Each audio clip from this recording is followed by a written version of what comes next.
All And right. there's always that pause, and we're on. Hey. Hi, Dina. Hello. Good evening. How you doing? Good. How are you? Good, good. Happy Wednesday.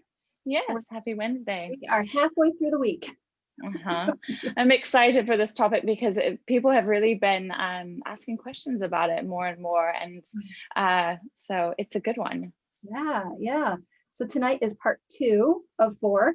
Last week we were on talking about just how calories and energy gets processed in the body and how complex our bodies are and individual. Yeah, So everybody's unique in how their bodies handle and process everything. So totally. step one in awareness about calorie counting is just knowing that you are a unique individual and like and sometimes Exactly. yeah you can't just follow a set guideline or set rule. So Yes. And we're not saying, if anyone's watching this, and I'm going to kind of like try to pop over and see if anyone has any comments, say hi if you're here and watching. We'd love to know that you can hear and see us. But it's not to say that calorie counting can't work for some people. It works really well for some people. It didn't work really well for either one of us and most of our clients. And usually it works really well if you continue to do it forever. And the minute you stop doing it, then what? You're kind of left reeling. And we're going to talk about some reasons why it might not work, even when you think you're doing it really well. yes, absolutely. Yes, so it did work for me for years. I was very meticulous in counting calories, and I was very happy with my health and my weight and how my body was looking, and I just couldn't maintain it. And once I stopped, the weight started coming back on. Mm-hmm. And your health, like, you were happy with some things, but you were also severely malnourished, so you were getting sick a lot and other things. So physically you may have thought, you may have looked good, but internally there was stuff that was off, and we've talked about Yeah. that before. So Well, if you haven't listened to, yeah, absolutely. I love that you're bringing it up again, because I think that's a key part that is missed and not talked about a lot. While I did lose a lot of weight initially, and I mean, this was years back, this isn't my recent weight loss, I was very meticulous about my calorie counting, and that caused me to eat based off of a calorie count, not necessarily looking at the foods I was eating. And I was always sick. And this is coming from a person who, oh gosh, I haven't had a sick day all throughout my middle school, high school, college career. I was never sick yeah. at all. So when I started losing weight in this fashion, where I was just focused purely on that calorie in count, I started becoming unhealthy in other ways. Mm-hmm. Yes. I think a lot of people can relate to that. And we're actually going to talk about some of the negative ramifications of long-term dieting to our health. But what we wanted to start by highlighting the reasons why there can be a lot of errors when you are trying to calorie count. And the first thing really is that calorie, like what you see on packages, isn't necessarily 100% accurate. So it can be 20% inaccurate in either direction. So say you think something has 300 calories, it actually could go either direction, down or up 20%. So what is 20% higher than that's a big range, right? I should have done the maths on this, but so you think it has 300, but it could have, I should quickly do that math before I spout this stuff off. I just randomly did that. I know it was 20%. It can really add up. So that's just with every food, right? So if you're doing that throughout the day, there could be huge discrepancies. And we know that to lose a pound or half a kilo, you have to create a caloric deficit of 3,500 calories in a week. So if you're trying to lose that amount of weight in a week, you have to create that deficit by eating less than you are, by burning more than you're eating, right? So it can get really sticky. That 20% up or down can really, really impact, what's happening on the scale. So another thing that we can talk about is we don't absorb all of the calories that we are eating. And the way foods are prepared can really, really impact that. So for instance, raw vegetables, are not going to be absorbed in the same way that cooked vegetables are. So if you're eating a lot more cooked, you're going to be absorbing more calories than if you're eating them raw. And I think we intuitively know this, right? Like you probably notice with your own, like how your intestines are working when you're eating a lot of raw foods versus cooked. I know I do. So because you're actually cooking down a lot of the fiber as well and making it easier for your body to assimilate.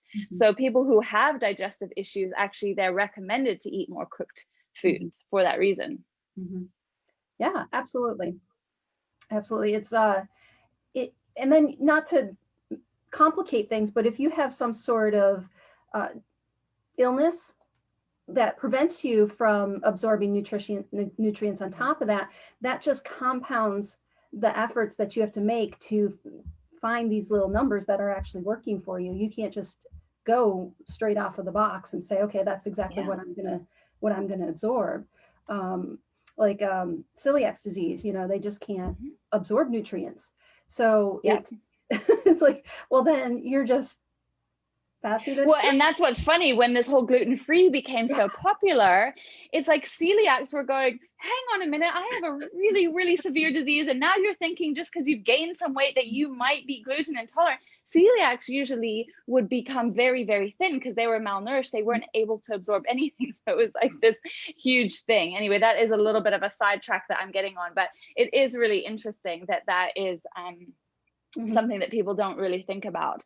And the other thing is that people are notoriously bad at actually recalling what they ate and the quantities that they ate in. And even if they think they're measuring things really well, I'm going to give you a really good example. And Dina, you probably had this happen to you too. So I was trying to do some calorie counting at a certain point. I was actually counting macros, and I was using cups and spoons instead of a scale. And nothing was happening. I thought I was adhering to my macros. And I went back through and I weighed it, and it was oatmeal and peanut butter that were the examples. And I'm actually going to show in one of my posts, I'm going to show an example of this, because that added up to, it was like a 250 calorie difference from what I thought I was eating. And this was using cups. This wasn't even eyeballing. It was a 250 calorie difference. I was eating 250 calories more than I thought I was. So if you times that by 7, my caloric deficit's gone, essentially. Gone, poof. And it was like, I actually thought I was dieting. I thought I was in a deficit. So how frustrating is that? You're like, I'm doing the things, it's not working. Calorie counting doesn't work. So, or, that there's this whole idea that you should never, that it's like a flawed equation. It's not a flawed equation. It's just complicated. It is. Yeah. And I remember when I bought my kitchen scale and I started weighing everything, and I was shocked. I was sad. I was like, oh my gosh. Because it was a matter of me switching from the measuring spoons and the cups and everything to putting everything on that scale. And I hate that scale now. Oh my gosh, totally. But I still have it. I still use it periodically because I want to know. Sometimes I grab a dish and I do this little comparison. I'll look at the package and I'll say, okay, that's what you're telling me. But I love how my boyfriend always says, trust but verify. And and that's what I do. I get out the scale and I measure it, and I'm like, oh gosh, I've got to take stuff out of this little cup or whatever I'm using to measure. And I'm like, this is kind of small. And it goes the other way. Sometimes I'll buy packaging where it's prepackaged, something like prepackaged lunch meat or something, and I'll put it on the scale. I'm like, wow, this is actually more than what they said.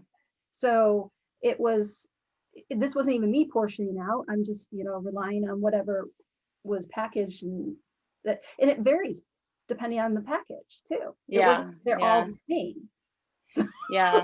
So you do this as just a random checkpoint from time to time to see how things are going, but that is in addition to what we teach our clients. So we don't actually tell people ever to weigh their food on scales, because what really happens is you start to become completely disconnected to your own hunger and satiety. And we're going to discuss more, because this is a 4-part series, what we do instead, but that is not today. We just really wanted to highlight how things can get very, very skewed quite quickly. And yeah, the most precise way is going to be doing it on a scale, but you also have to be so meticulous. Then you can't forget that you just had like a couple, tablespoons of peanut butter, or a handful of nuts, or, things like that add up so quickly. And if you're not literally portioning everything out like bodybuilders do, they don't go out to eat, when they're in a contest prep phase, when they're, trying to cut and lean, really get lean before their competition. They're not eating out. They are literally, it is so meticulous. Brian even did like an amateur show when he was in his 20s, just for fun. And he only prepped for a month. So this is not what professionals would do, and it was miserable, and everything was weighed out to a T, even, I don't know that he might have even weighed the eggs, because normally you just think like it's an egg, right? Actually, eggs are different sizes. You can have a small egg, you can have a big egg. So guess what? The big egg has more calories. So it's things like that add up. If you're doing that multiple times through the day, it is going to impact. And studies actually showed, even with dietitians, this is what they do for a living, that they would overestimate how much they were burning and underestimate how much they were eating. And on average, people overestimate it by 40 to 50%. So they could think that they're eating 1,000 calories, and in reality, it's 2,000. Absolutely. That is a huge discrepancy. It's kind of funny you talking about this. It made me think of a conversation I had just on Monday. I had gone through this little curiosity phase last month where I started tracking my food just to see where I was. And I was talking about that just this week. And I'm looked back at something I had tracked, and I'm looking at the recipe, and I went, oh, hold on a second. I didn't log the olive oil that I used to cook it in. Prepare. And fat is the most calorie dense macronutrient. People often forget it, because they just kind of pour the oil, put the butter in, they're cooking in bacon fat or something.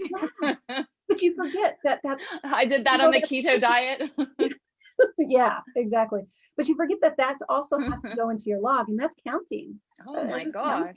And it wasn't in the recipe that I was following, but obviously I added something in just to make the cooking experience taste better.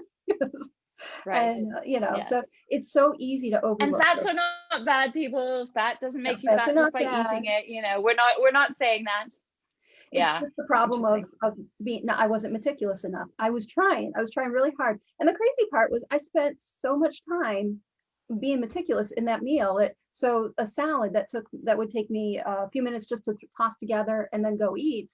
I think I spent like 20 minutes just like cutting and measuring things out, and then logging it in my phone. And oh my gosh. So it's really hard to keep that consistency up over a long period of time. And that's, it is, and that's why our approach is so different. And it's not to say that you shouldn't track something. We definitely do recommend that with our clients, because you have to know, like, what have I been doing? Where can I tweak? What is going really well? What is maybe not going so well? What can I work on? So it's not about that. It's just that meticulous calorie counting often isn't the best approach for people. It can make us a little crazy. And see food, I don't know about you, I started to just see food in terms of the macros, like, is this a protein, is this and not the other things like that really nourished me about that food. And it took away the enjoyment. I ended up actually having more digestive issues. I had a lot of stomach aches at that time.